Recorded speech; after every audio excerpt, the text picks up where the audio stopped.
Sego Sewo Guego. My name is Milo Hogan, and I'm the Community Outreach Coordinator at Inspire. I'm reporting to you live from my traditional homeland on the Six Nations of the Grand River, which is kind of misleading because originally our territory encompassed what was known as the Haldimand Tract, which was 6 miles on each side of the Grand River from the source to the mouth. We're now on this little wee tiny spot called Six Nations of the Grand River, but I grew up here. I learned how to swim here in the Grand River. I fished here. If you're here, it means you're wondering how to make engaging content. As the Community Outreach Coordinator, I do lots of different things. But first, I started out as a teacher. So you might be wondering, what's this guy now doing in front of a video camera teaching you about content? Well, luckily, I've got someone who's a good friend of mine who's really good at engaging content. She's going to help us break down our digital storytelling. Shayana, come on in. Tanse, what's up my Nichis? I'm Shayana Marie Sage here, and I am the storyteller and the content writer here at Inspire. I joined this organization last summer, and it has been a roller coaster, a ride. I've loved every second of it. So I've been working on these lands, your homelands really, for the last 9 months or so, and long way from home. You know, I come from Treaty 6 territory, so all the way on the other side of Turtle Island, but I've really felt so supported and encouraged by my fellow Mohawk and Nish friends, and Awesome. really just kind of like welcomed in. I'm really grateful for that. So before we start giving advice on storytelling, we should probably explain how we both ended up doing this work in the first place. You know, we all have such different life journeys, and I know the path that I took to get here wasn't linear. I know the path you took also Right. was not super linear. Essentially, somehow I went from being expelled from high school in grade 11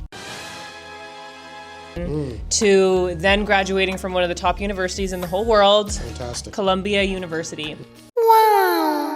I think for a long time I didn't have confidence, I didn't believe in myself, I didn't know that I was going to get here, but throughout all of that I always had this love of writing and telling stories, communicating stories, connecting with people, like listening to their stories. That's always been something that's been so important to me. And how I kind of learned about Inspire was when I got accepted to go to Columbia University. I was like, hey, how am I going to afford this? You know, like it's a very expensive program, but I knew that I wanted to do it. And so I started doing all this research of scholarships, grants, everything, and that's how I actually discovered Inspire, because Inspire is one of the only scholarships and programs where you can study outside of Canada for your master's program. Great. Everything else you have to study in Canada. So I applied for Inspire, I got a BBF scholarship, made all my dreams come true. It allowed me to be able to go to school and achieve my dreams of becoming a writer, publishing my book, and now it's been this beautiful experience where I got to come back to Inspire, work for them, come full circle, and now hopefully help sort of the next generation of students kind of come up. So as you can kind of see, you know, you don't have to follow a super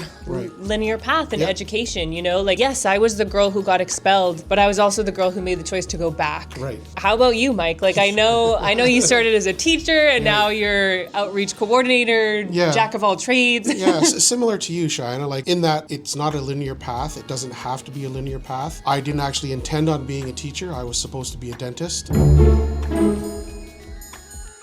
according to my mom. Things happen. I was a student athlete all through my university career, which took me on a very different path. I was lucky enough to have some excellent coaches and some good motivation, which took me to play rugby in New Zealand, England, France, and Australia.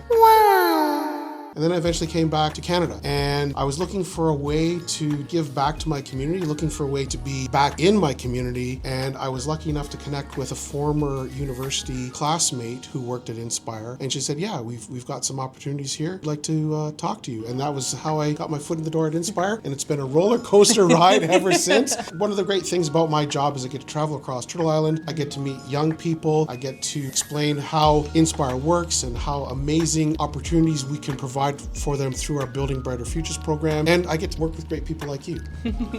For those watching, you know, as you can kind of hear and see, there's no one path Absolutely not. to success. Yeah. They look different, and you might not even know where you're going to end up, but as long as you're working towards something, it's amazing the doors that present themselves. As long as you're willing to open those doors and have a peek in, and maybe be brave enough to put your foot in and step in. That's what we're looking for, and I think Inspire does that really well by helping fund students to get where they want to go, even if they don't know where that is today. Now that you know kind of a little bit about us, you're probably wondering like, okay, hello, when are we going to give you you the nitty-gritty details about how to create your content. Spoiler alert, we've already started.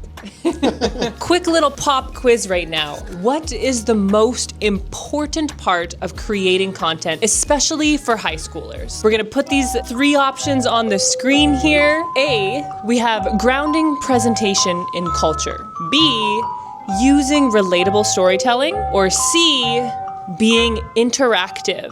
Ha! We gotcha. It's actually all 3. Creating moments of interaction, asking questions, engaging is a must when keeping the attention of our youth. Also, give them a second to let those synapses fire, get those cognitive juices flowing. Give that pause. Don't be uncomfortable with the silence. But now let's slow it down just a little bit. So before you kind of jump into the meat and the potatoes of your presentation, meat and potatoes, that was something we always said in the MFA. Like, when are you getting to the heart of it, you know? Right. You first want to, number 1, introduce yourselves, grounding the presentation in identity, relatability. And if you noticed, Mike said hello in his Indigenous language when he first came up, and so did I. And we also acknowledged what Indigenous lands we are when we do our presentation as a connection to these lands. We try to make it meaningful. Like, we don't want a scripted, canned acknowledgement. So I talked about how I'm connected to this land that we are on today. I learned how to swim here. I learned how to fish here. Things like that are really important. Starting off with a land acknowledgement is a key component of reconciliation. Absolutely. And you know what else really resonated with me with your story is when you shared your personal journey for how you ended up here, because I think it's so important for students to know that there's so many different paths to success. And so when you have a personal story of that, share it with the students, you know, that's going to be really helpful for them to hear. Yes, Queen, yes.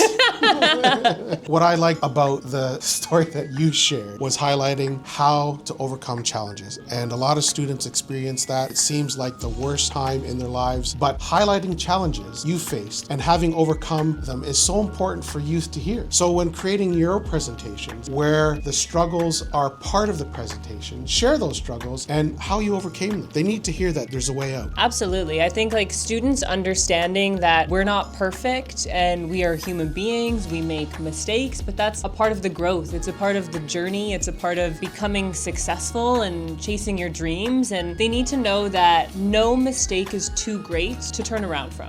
Absolutely. You also want to make sure that you're keeping the presentation focused on your topic. Start with your land acknowledgement, who you are, your own journey of success, and then launch into the heart of your talk, the meat and potatoes, as you said. A good way to keep yourself on track is just to break up your presentation into small segments. So your presentation is going to be anywhere from 15 to 20 minutes. And if you break it up into 5 to 10 minute segments, that's really going to help you to stay on topic. So you think intro, key topic, and then maybe some sort of calls to action Sure. or resources for the students. Absolutely. And this is the perfect moment to add interaction. Incorporate QR codes in your slide deck, asking questions, do some live polls like with Mentimeter. What is Mentimeter, you might be wondering? Well, it's an app that you can download and you can create a mini poll. It increases engagement, keeps the kids active, makes it something interesting for them to engage with. And so now that we've gone over all the do's, it's time to become familiar with the don'ts. Oh boy, here we go. Never stereotype or oversimplify. FNIM perspectives. Avoid reading off your slides. You're here to engage with the students. You're not here to lecture them. So just free flow a little bit. Allow it to come from your heart.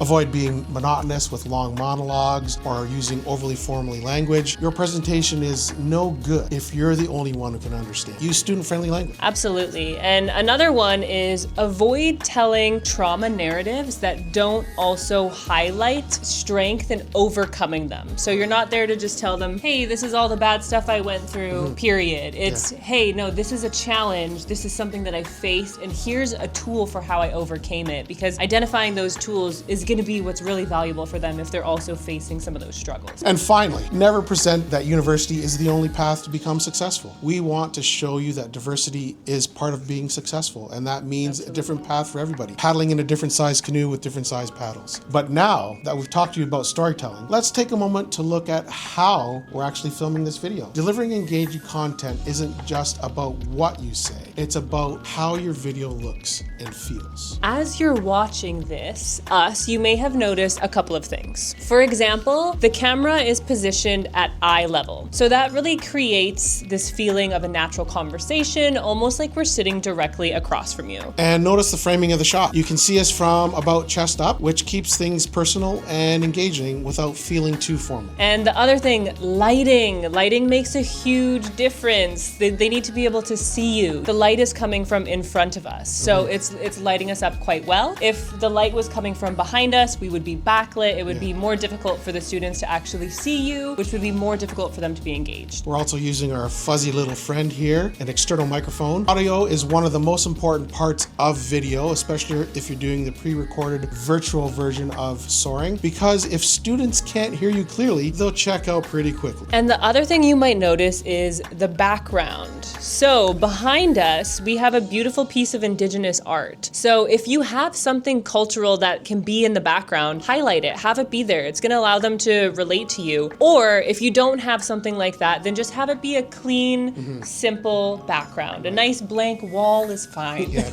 don't force it. And you might hear a little music in the background as well. Adding soft music can help create energy and atmosphere. That's also important for what we're trying to go here. This is also a great opportunity for you to include and highlight some modern Indigenous music in the background. Keep the energy feeling good and feeling up there. And finally, notice how we're moving through different segments. All of these little pieces really help break up the presentation. It keeps viewers engaged, especially when they're watching from a phone or a laptop. Because great digital storytelling isn't just about the message.